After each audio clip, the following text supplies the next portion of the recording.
Brandon's calling for Virginia. Brandon he is abstaining from voting. The system is broken. No candidate or party is trustworthy. Voting is futile. So nobody ever keeps their promises, Brandon? I wouldn't say that they don't keep their promises. It's more about lying and misrepresenting. Okay.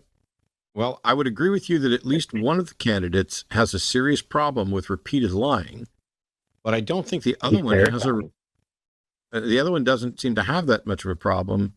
But if you were to make a decision between the person who has been caught in the most lies versus the one caught in the least lies, wouldn't you opt for the least lies?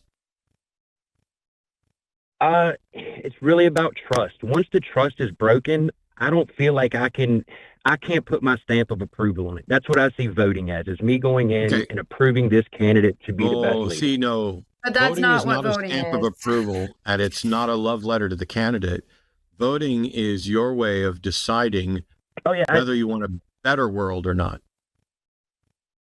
I'm sorry, I spoke at the same time as you. It happens. There's a delay.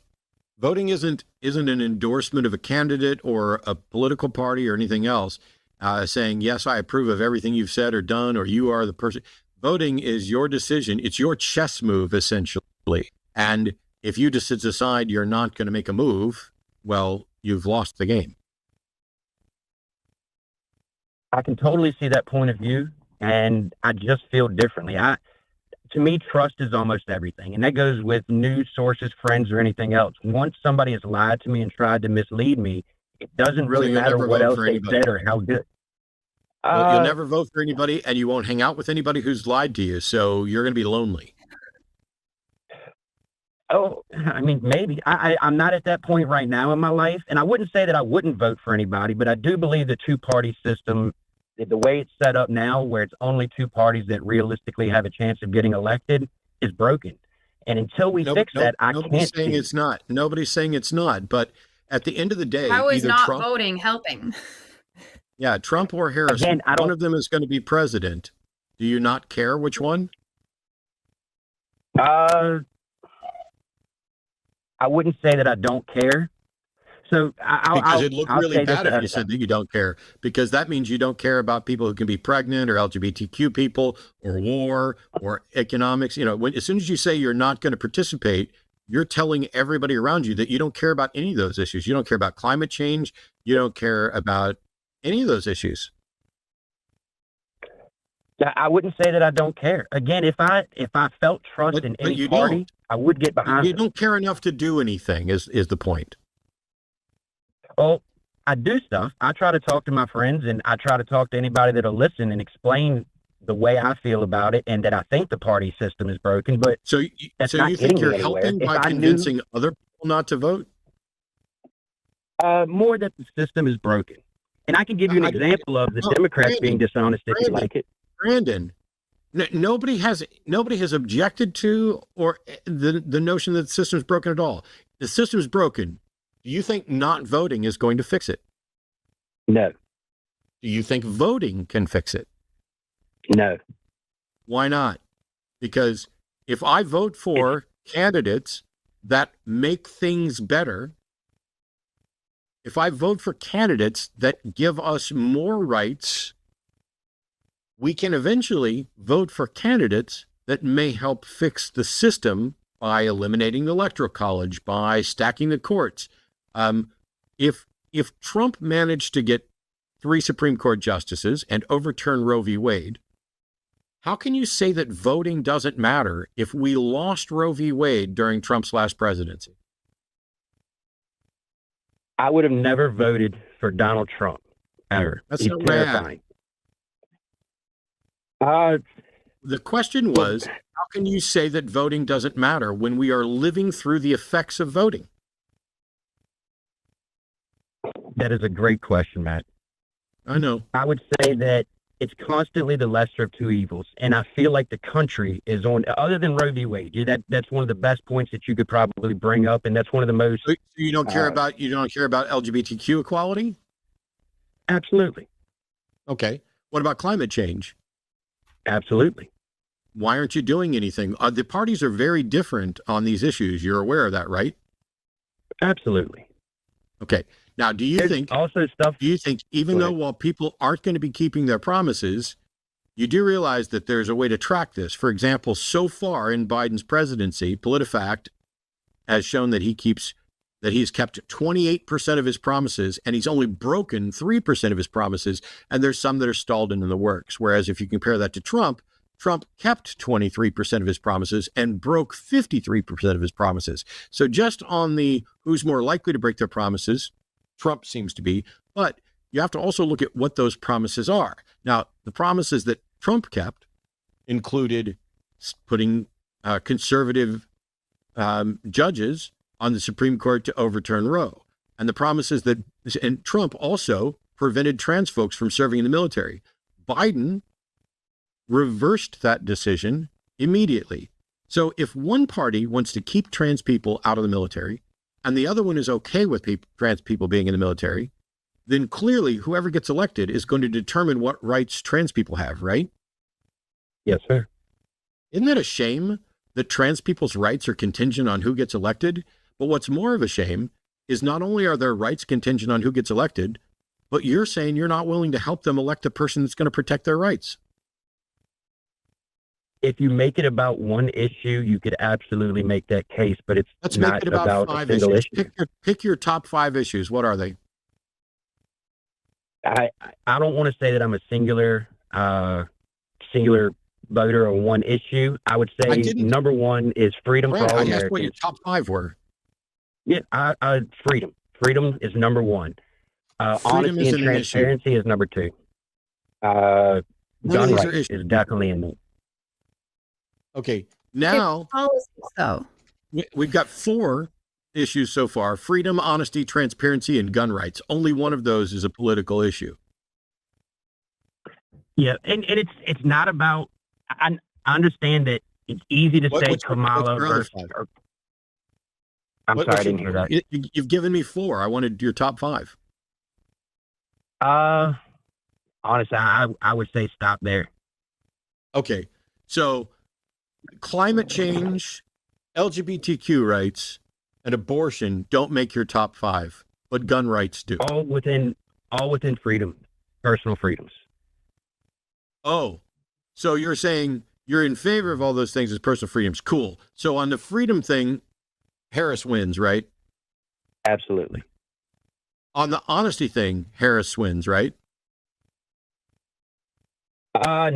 No, I wouldn't say that. You think that Trump, You think the Harris most lies more than notorious Trump? liar in history in the presidential seat, is more honest than Harris?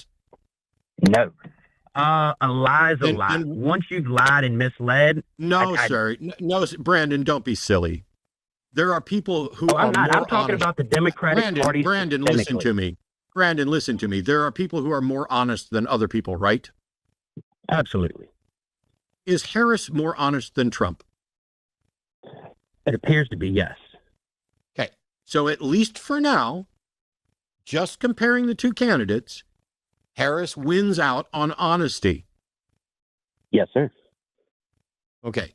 What egregious, we'll get back to that in just 1 second. On transparency, do either of them win out? No. On gun rights, who wins out? Neither. They're terrible. Cool. So what egregious lie has Harris told that makes you doubt her honesty? I will compound upon that and say it's not only Harris, it's the entire Democratic Party. Everyone watched the decline of Joe Biden. We're comparing Harris and Trump. I want to know what egregious lie Harris has told that make you doubt her honesty. And I'm getting there. I promise you, it is Harris. No, you're getting there right fucking now. We're not going to go down. I'm telling you. We're not going to go down with distractions into Democrats or other stuff like that. I'm talking about Kamala Harris. What egregious lie has Kamala Harris told last time? Sure. She perpetrated the fact that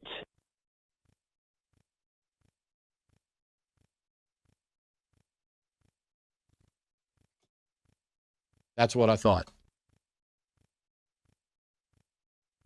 Your phone might have gone to sleep. You might need to tap it only thing we heard you say was Perfect she timing. perpetrated the fact I apologize. My phone did go to sleep. so she Can you perpetrated hear the me fact now? that what? Yeah. What did she Joe lie about? That Joe Biden was a competent president. Everybody saw the decline of That's Joe not a Biden lie. throughout his That's presidency. not a lie. That's not a lie. Is he the fact that Joe has definitely lost some steps and there are concerns doesn't mean that he's incompetent as president. If you think Joe Biden's incompetent as president, somebody should be doing something about that, right? Absolutely. You don't get to just say that she's lying because who knows Joe Biden better, you or her? Her.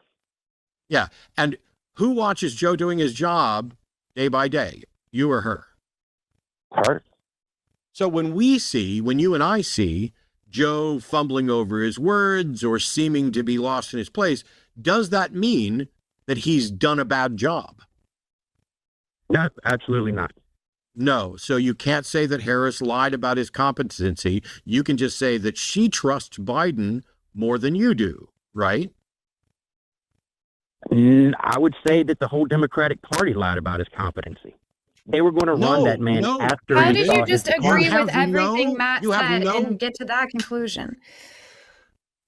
You I don't get to understand make how you claims don't- about his competency. What criteria have you used to judge Joe Biden's competency to determine that everybody in the Democratic Party lied about his competency? Go. Well, I've been around elderly people my entire life. You're My full of grandmother shit, had dementia. Brandon, you're not a fucking doctor and you're not Biden's doctor and you don't have any access to any information the rest of it don't have. You can have your suspicions, but you don't get to claim that people are lying unless you can prove it. Okay, it would be very difficult to prove that without having a medical diagnosis. I agree with you there. Exactly. And maybe it is so some you should shut the speculation fuck on up my about it, right?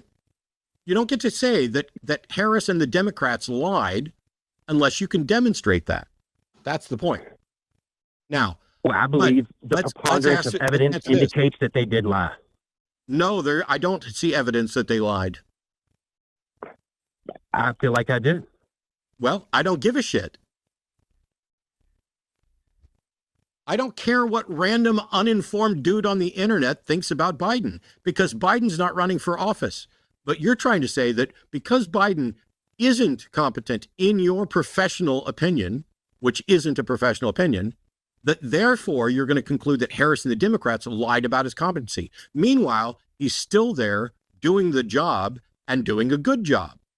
His policies are reducing inflation, right? Well, you say that he's doing Right. a good job. I believe his cabinet and the people around him are doing Oh, good okay. at keeping him going. Brandon, stop. Congratulations that you've decided that you can't be wrong about your assessment about Joe. So anything good that happened, you want to give credit to his cabinet. But at the end of the day, we're not electing people so much as we are electing someone to be in charge of a cabinet and a process. So congratulations, you've just confirmed that Biden is still competent as a president by listening to his advisors and doing what they say. So you don't want to give Joe any credit because that would force you to admit that you don't know what's going on there. But you still want to pretend that Harris has lied about Biden's competency.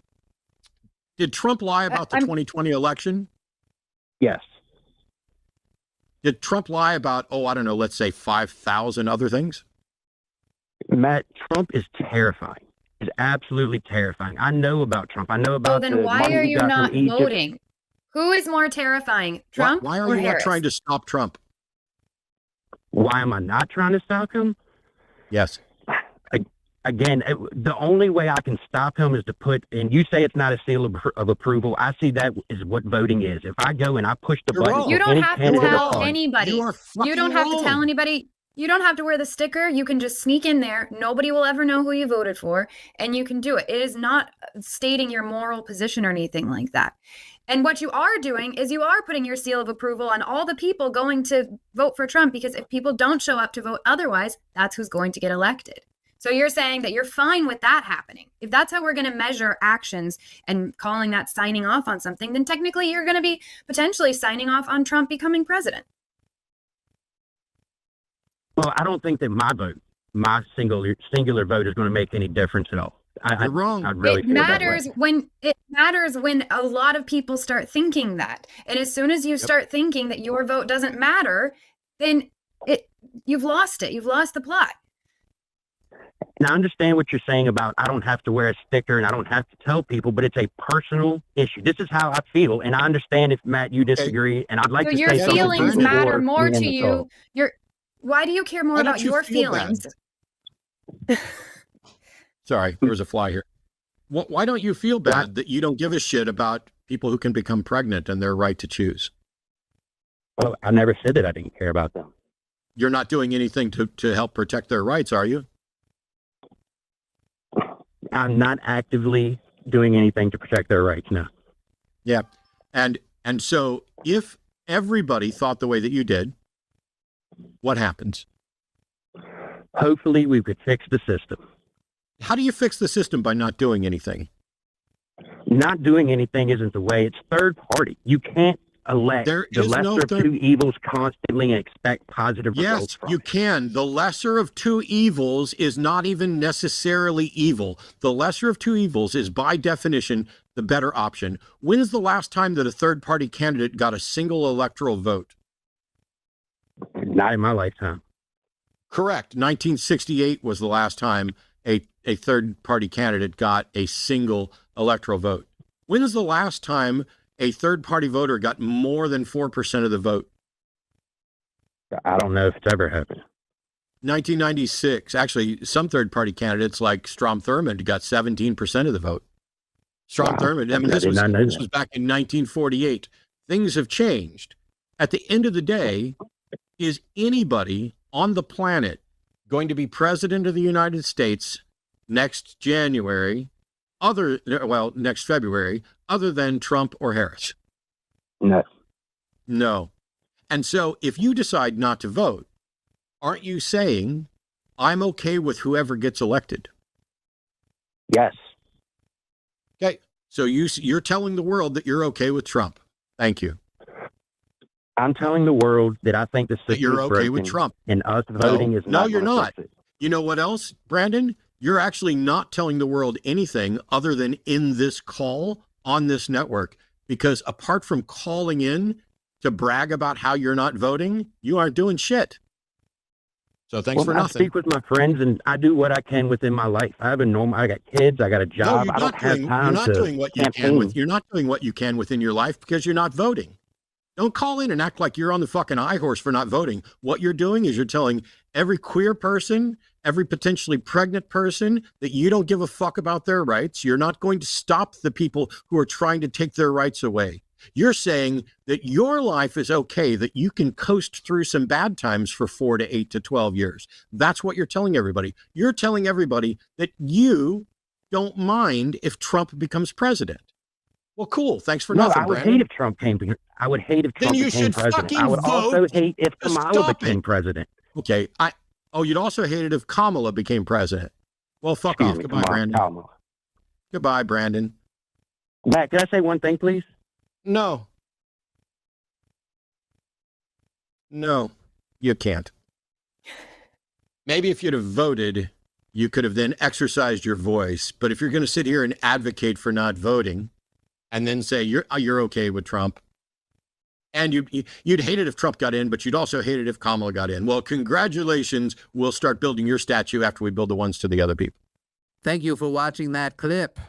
If you enjoyed it, perhaps you should join us. Join us. Join us. Join us. Join us. Join us. At patreon.com/calltheline.